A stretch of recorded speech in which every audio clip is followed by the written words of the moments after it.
You don't know what loyalty is until you've had a creature look at you like you hung the moon just for filling its water bowl. For 6 years, Finn was my North Star, a 70-pound German Shepherd with one floppy ear and eyes the color of old whiskey. He was my shadow, my confidant, the only heartbeat in that house that didn't come with conditions. The day they took him, the air itself felt different. I came home from my shift at the veterinary clinic. I was the office manager, the one who handled the accounts, the schedules, the delicate balance of keeping a small business alive. The front door swung open to silence. Not peaceful silence. Vacant silence. Finn? My keys hit the floor. The sound was too loud. No click of nails on tile, no happy whoomp of his tail against the wall, just the hum of the refrigerator, a sound I'd never noticed before. My mother was in the sunroom repotting an orchid. She didn't look up. Before you start, it was for the best. A cold wire threaded through my veins. Where is he? Your brother's security deposit came due. The landlord wouldn't budge. She finally met my eyes, her expression one of mild irritation, as if I'd tracked mud on the floor. We found him a good working home. A farm. He'll have space to run. I couldn't breathe. You gave away my dog? Don't be dramatic, Mara. He was a dog. Alex needed the money. Family helps family. The words didn't compute. They were sounds, empty of meaning. I looked at my father, reading his paper in the armchair. He peered over the top. It was a collective decision. The farm is upstate. He'll be happier. A collective decision, from which I was conspicuously absent.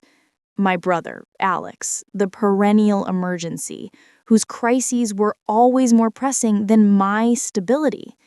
They'd sold my loyalty, my 6 years of companionship, to fund his latest failure. I didn't scream. I didn't cry. I felt something detach inside me, a cord snapping clean. I walked upstairs, my legs moving on autopilot. Finn's bed was gone. His food bowl, the one with the little bones on it, was in the sink, washed and waiting to be put away. Erased. That's when I saw it. Taped to my mirror, a yellow sticky note in my mother's looping script. We'll get a puppy in the spring, something smaller. They didn't see a living soul. They saw an inconvenient piece of furniture they'd replaced. And in that sterile, horrible clarity, I understood. I was the family office manager in every sense. I managed their emotions, their conflicts, their financial shortfalls, and now I'd been tasked with managing my own grief, to be neat and quiet about it. I sat on the edge of my bed, the silence of the house a physical pressure, and I made a decision as cold and final as the click of a lock. If they could treat a living commitment like a line item, then I would become the accountant they'd trained me to be. I would audit our entire relationship, and I would find every hidden debt. My name is Mara Willis. I was 28 years old, and for my entire adult life, I had been the family's silent underwriter. The pattern was a spreadsheet in my mind. My salary from the clinic was steady. Their needs were a bottomless column. Alex's security deposit was just the latest entry.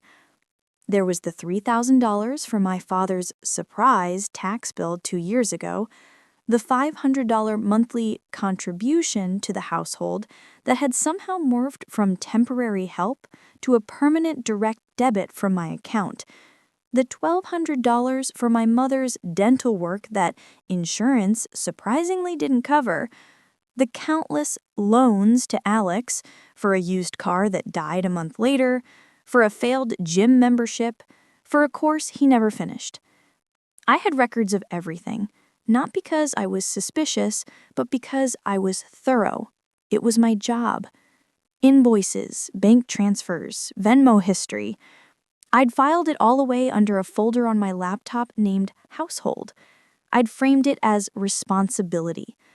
Now I saw it for what it was, a ledger of my own exploitation. The farm was a lie. I knew it in my bones. Finn was a purebred, papered German shepherd. He wasn't given away, he was sold. I started digging that night. I bypassed shelters, they'd want money, not give it. I went to breeding forums, Craigslist, Facebook groups for purebred resales. 3 days of obsessive searching, of pretending to be a potential buyer, of lying through my teeth with a smile in my texts. I found him. Listed as Titan, 3-year-old trained male, high drive, $2,500. The photo was grainy, but the one floppy ear was unmistakable. He was in a concrete run looking confused. The seller was a broker 2 states over. My brother's security deposit was exactly $2,500. The rage was a clean, white-hot thing. They hadn't just betrayed me, they had commoditized my love and lied to my face with practiced ease. I didn't confront them. Confrontation was for people who expected remorse. Instead, I withdrew the money from my savings, the remnant they hadn't found a way to tap. I drove 4 hours in the pouring rain. The transaction was cold. The broker didn't care about the dog's history, only the cash. When Finn saw me, he didn't bark. He froze. Then he let out a sound I'd never heard, a high, desperate whine, and he threw himself against the chain link, scrambling into my arms the moment the gate opened. The drive home was silent. Finn pressed against me in the passenger seat, trembling.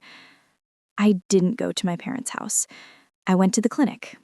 Dr. Evans, my boss, took one look at my face and Finn's stressed panting and wordlessly opened the back. Use the recovery suite, as long as you need. That night, on a blanket on the floor with Finn's head in my lap, I accessed the family's cloud storage. My mother had asked me to set it up, to back up the family photos. I had the master password. Among the vacation pictures and scanned recipes, I found a folder named Alex Docs.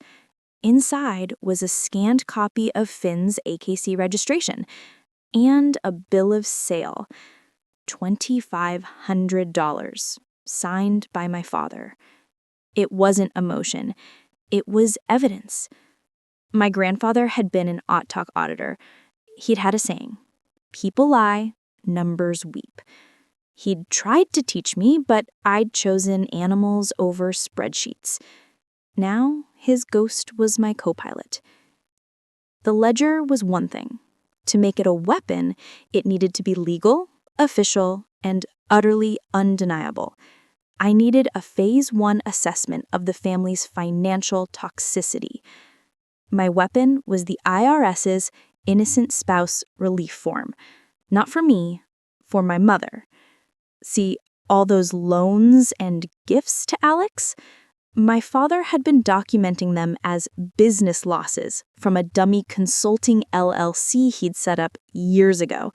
A flagrant, stupid tax fraud to offset his real income. I found the filings in the same cloud folder, buried deep. He'd even filed a depreciation schedule for a company vehicle that was in fact Alex's dead Honda. He'd involved my mother as a co-signer. She had no idea. To her, it was just more paperwork her clever husband handled. I downloaded every file. I cross-referenced bank statements I had access to because I paid the bills with the inflated deductions he'd claimed. The discrepancy was in the tens of thousands. It was sloppy. It was arrogant. It was perfect. Next, I became a ghost in the system.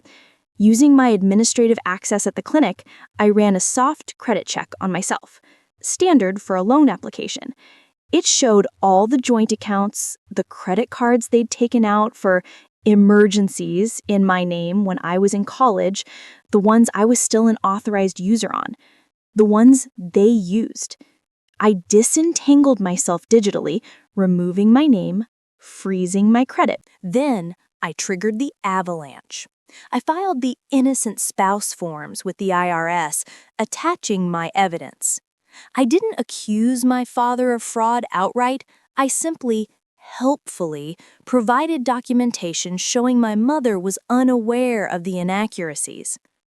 The language was dry, precise, the kind of language that triggers audits.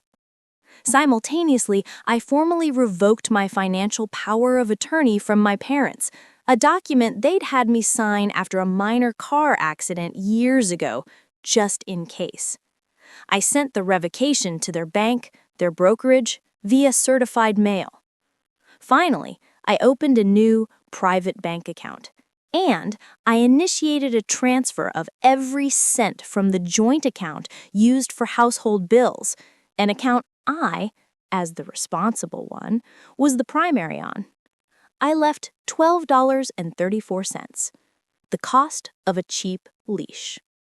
The trap wasn't baited with emotion, it was built with paperwork, and it was now sprung.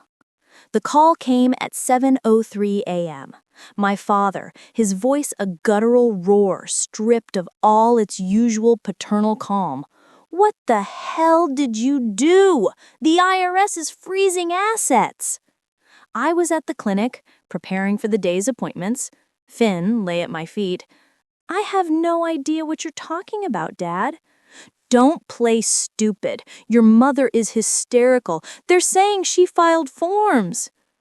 "Then she should have understood the forms she signed," I said, my voice flat. "It's important to read the fine print. You taught me that." There was a stunned silence. He'd heard it. The shift, the cold, administrative finality in my tone. "Where's the money, Mara? The joint account is empty." I reconciled the household ledger. There was a substantial misallocation of funds. I've corrected it. You'll find the accounting in your email. I'd sent a PDF, a simple spreadsheet. One column, disbursements to Alex. Various. Another column, source, Mara's earnings. A final tally at the bottom. Next to it, a scanned image of Finn's bill of sale. The meeting happened at their house. I brought Finn. He sat beside me, a silent, powerful presence. My mother's eyes were red raw. My father was purple with fury. Alex wasn't there. His new apartment, funded by my dog, was presumably too important. "You've destroyed this family!" my father shouted, slamming the printout of my spreadsheet on the table. "No," I corrected calmly. "I've performed an audit. The family's emotional and financial solvency has been insolvent for years. I'm calling the debt." "He was a dog!" she shrieked, pointing a trembling finger at Finn. I didn't look at her. I looked at my father. "Line item 14, Dad. Asset liquidation. Canine. You listed him. You gave him a value. I'm simply using your own methodology." He flinched. The cold corporate language was his native tongue, and I was wielding it like a scalpel. "The IRS, you'll go to jail for this," he sputtered. "I filed forms to protect my mother from your creative bookkeeping," I said. "The evidence I provided is factual. The conclusions the IRS draws are their own. As for the money, it was in an account under my name, used to subsidize a household I no longer reside in. That's not theft. That's fiscal responsibility." I stood. Finn rose instantly, a low growl vibrating in his chest. They both took a step back. The fear in their eyes wasn't of the dog. It was of me. Of the quiet, competent system they'd built, now turning its logic against them. "The audit is complete," I said. "All future transactions will be conducted at arm's length. I've calculated a fair market rent for my 28 years of tenancy minus the value of services rendered. It comes out roughly even. Consider the ledger balanced." I walked out. There was no screaming, no slam door, just the click of Finn's nails on the walkway and the sound of an engine starting. The revenge was not in chaos. It was in the quiet, irrevocable closing of a file. The fallout was a silent, bureaucratic plague. The IRS audit consumed them. Penalties, back taxes, the terrifying scrutiny. My mother, humiliated and terrified, moved in with her sister. My father's reputation, built on a facade of shrewd stability, crumbled. Alex's new landlord called me once, looking for a cosigner after the rent check bounced. I politely referred him to the financial affidavit I was no longer a part of. I did not go back. Dr. Evans, seeing the whole ugly saga, offered me a raise and a new title, practice administrator. I took it. Finn became the clinic's unofficial mascot, sleeping behind the reception desk. I rented a small house with a fenced yard. The first night, Finn paced the perimeter, checking every corner, then came and laid his head on my knee with a sigh of profound relief. We were both free. The final letter came from my father's lawyer, a demand to return the misappropriated funds and a cease and desist from defamatory contact with government agencies. My response, drafted with a $200 online lawyer, was one sentence. Please refer all future correspondence regarding matter #Willis to the ongoing case with the Internal Revenue Service, docket number redacted. All prior familial financial entanglements have been legally and permanently severed. They never contacted me again. Some nights I look at Finn, his chest rising and falling in sleep, and I think about that ledger. They believed love was a liability to be managed, a line item to be zeroed out. They taught me to keep meticulous records, so I did. I didn't set out for revenge. I initiated a standard compliance review. I followed the numbers where they led. They wept all the way to the truth. The silence in my own home now is rich and full. It's the sound of a balance sheet, of a debt finally paid in full, of a loyal heart safe beside me where he always belonged.